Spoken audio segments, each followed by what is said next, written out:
F42 obsessive compulsive disorder essential feature होता है obsessive compulsive disorder का अकॉर्डिंग टू ICD-10 कि रिकरेंट मतलब बार बार ऑब्सेशनल थॉट्स या फिर कंपल्सिव एक्ट्स होने चाहिए। रिकरेंट ऑब्सेशनल थॉट्स और कंपल्सिव एक्ट्स। हम ICD में ऑब्सेसिव कंपल्सिव को ऑब्सेशनल थॉट्स से बोला गया है। ऑब्सेशनल थॉट्स क्या होते हैं? आइडियाज़।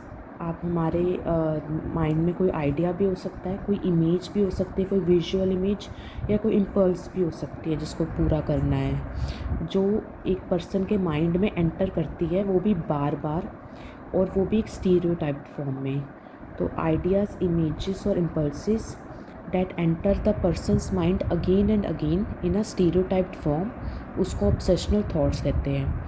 almost always distressing, वो most of the time patient को परेशान करती है वो जो obsessional thought होता है। और जो इस चीज़ से जो पेशेंट होता है, जो सफ़र कर रहा है, जो पर्सन होता है, वो कोशिश भी ट्राई भी करता है उन ऑब्सेशनल थॉट्स को रजिस्ट करने की, बट उसमें अनसक्सेसफुल रह जाता है, सक्सेसफुल नहीं रहता। बट वो जो पर्सन है वो ऑब्सेशनल थॉट्स को, उसको ये ज़रूर पता होता है कि वो उसके अपने थॉट्स हैं। वो ये नहीं कहता कि बाहर के थॉट्स हैं, वो ये कहता है कि उसके अपने थॉट्स हैं, बट वो उसके हाथ में नहीं होते, वो थॉट्स इनवॉलंटरी होते हैं। तो ये तो था ऑब्सेशनल थॉट्स के बारे में। फिर आता है कंपल्सिव एक्ट्स। कंपल्सिव एक्ट्स को कंपल्सिव रिचुअल्स भी बोला गया है। ये स्टीरियोटाइप्ड बिहेवियर्स है, मतलब एक तरीके के बिहेवियर्स होते हैं जो बार बार रिपीट होते हैं अगेन एंड अगेन। जैसे हाथ धोना एक स्टीरियोटाइप्ड बिहेवियर हो गया, एक ही तरीके से हाथ धोना, और ये भी बार बार अगेन एंड अगेन रिपीट होते हैं और नॉट इनहेरेंटली इंजॉयबल। और जो पर्सन जिसको कंपल्सिव एक्ट्स हो रहे होते हैं वो इन्जॉय नहीं कर रहा होता, और उससे जो इंसान जो काम भी कर रहा है कभी कंप्लीट नहीं होता। अगर इंसान वो करता रहेगा, अगर जो सपोज वो हाथ धो रहा है तो हाथ धोता रहेगा, पर उसका जो हाथ धोने वाला काम है, वो जो भी यूज़फुल टास्क है वो कंप्लीट नहीं होगा, उसमें एक अड़चन बन जाएगी। तो ये कंपल्सिव एक्ट्स के बारे में है। और पेशेंट कैसे अपने कंपल्सिव एक्ट्स को कैसे देखता है?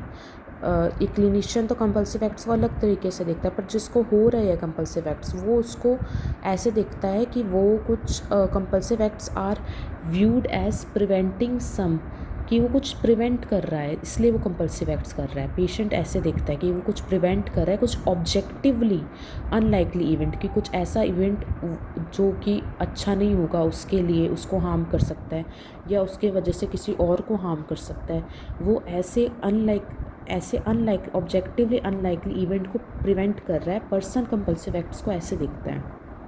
और यूजुअली, हमेशा नहीं बट यूजुअली, कंपल्सिव एक्ट्स जो है पर्सन इतना ज़रूर रिकग्नाइज़ कर लेता है कि उसके जो भी कंपल्सिव एक्ट्स है, जो बार बार हाथ धो रहा है, स्विच ऑन ऑफ कर रहा है बार बार, जो भी वो बार बार कर रहा है, नोट बार बार गिन रहा है, काउंटिंग बार बार कर रहा है, उसको इतना ज़रूर पता होता है ये पॉइंटलेस है, इनका कोई मीनिंग नहीं है।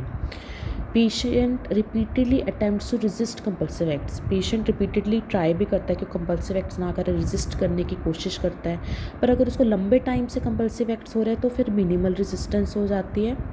और autonomic anxiety symptoms are often present, मतलब जो बॉडी के लेवल पे एंग्जाइटी सिम्टम्स, हार्ट रेट बढ़ जाना, पसीना आ जाना, गूस बम्स आ जाना, वो ऑफन प्रेजेंट होते हैं जब कंपल्सिव एक्ट्स हो रहे होते हैं। पर बहुत बार ऐसे भी होता है कि इंटरनल टेंशन की जो, मतलब बिना ऑटोनॉमिक सिम्टम्स के भी, बिना ऑटोनॉमिक अराउजल के, कभी ज़रूर सुनना है कि एंग्जाइटी में हमेशा या आपका हार्ट रेट बढ़े, कई बार आपके बॉडीली फंक्शंस बिल्कुल शांत होते हैं, पर आपको अंदर से एक डिस्ट्रेसिंग फीलिंग आती है, तो वो भी कॉमन है। और ऑब्सेशनल थॉट्स और डिप्रेशन के बीच एक क्लोज रिलेशनशिप है, ये दोनों एक कोमॉर्बिड भी हो सकते हैं।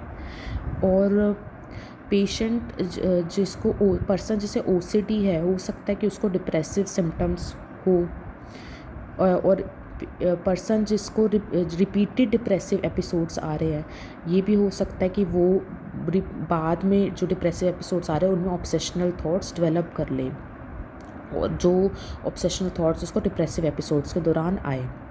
और ऑनसेट यूजुअली चाइल्डहुड में ओसीडी का ओसीडी शुरू हो जाता है या अर्ली एडल्ट लाइफ में शुरू हो जाता है। कोर्स इसका वेरिएबल होता है, कोई फिक्स नहीं है, पर मोर लाइकली क्रॉनिक होता है, एपिसोडिक नहीं होता, क्रॉनिक होता है।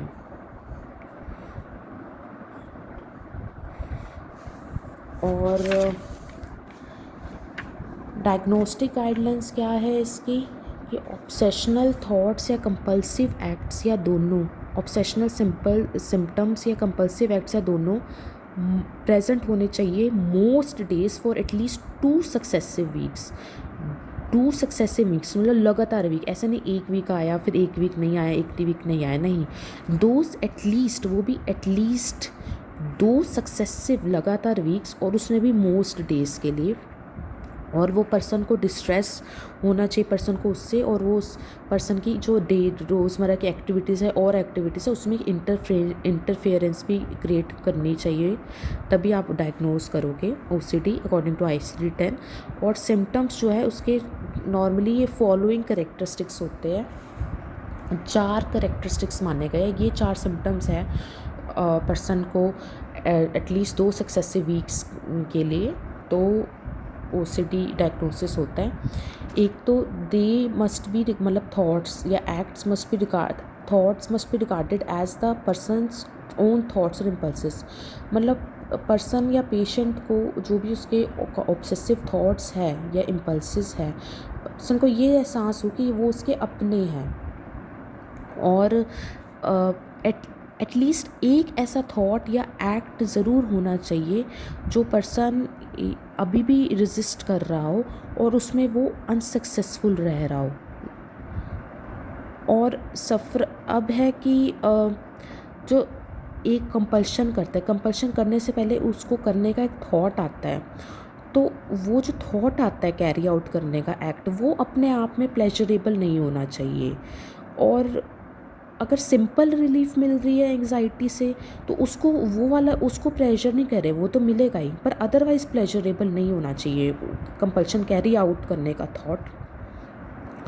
और थॉट्स, इमेजेस या इम्पल्सिस, ये 3 मतलब ऑब्सेशनल थॉट्स या ऑब्सेशनल इमेजेस या ऑब्सेशनल इम्पल्सिस अनप्लेजेंट हो और वो मतलब रेपिटेटिव हो, बार बार आए, तो ये 4 सिम्टम्स हैं जो मतलब सिम्टम्स के एक हर सिम्टम में ये कैरेक्टरिस्टिक्स होने चाहिए कि पेशेंट उसे अपना रिकॉग्नाइज करे वो थॉट, वो उसको एटलीस्ट उसको रेजिस्ट करे और उसमें अनसक्सेसफुल हो, और वो प्लेजरेबल नहीं होना चाहिए ये थॉट, और वो रेपिटेटिव होना चाहिए। तो ये इसके 4 कैरेक्टरिस्टिक्स हैं सिम्टम्स के। और डिफरेंशियल डायग्नोसिस इसका बनता है डिप्रेसिव डिसऑर्डर्स के साथ। डिफरेंशियल डायग्नोसिस क्या होता है, प्रोसेस जिसमें जो 2 डिसऑर्डर्स होते हैं जो मिलते जुलते होते हैं उनको डिफरेंशिएट करना, जिनमें कन्फ्यूजन हो जाता है। तो ओसीडी का डिप्रेसिव डिसऑर्डर के साथ बनता है। और टाइप्स क्या है ओसीडी के, ओसीडी को हमें पता है F42 बोलते हैं। इसके 5 टाइप्स है, F42.0, 0.1, 0.2, 0.8, 0.9। 0.0 तो है जिसमें प्रीडोमिनेंटली ऑब्सेशनल थॉट्स या रूमिनेशंस हो, प्रीडोमिनेंटली ऑब्सेशनल थॉट्स या रूमिनेशंस हो। F42.1 में प्रीडोमिनेंटली कंपल्सिव एक्ट्स हो, या जिसको हम ऑब्सेशनल रिचुअल्स भी बोल देते हैं। Predominantly compulsive acts obsessional rituals हो F42.1 में। F42.2 में दोनों mixed obsessional thoughts and acts हो दोनों। F42.8 में अदर ऑब्सेसिव कंपल्सिव डिसऑर्डर्स हो, और F42.9 में ऑब्सेसिव कंपल्सिव डिसऑर्डर्स अनस्पेसिफाइड हो। तो ये इसके 5 टाइप्स हैं, 42.0, 0.1, 0.2, फिर 0.8 और 0.9। Thank you.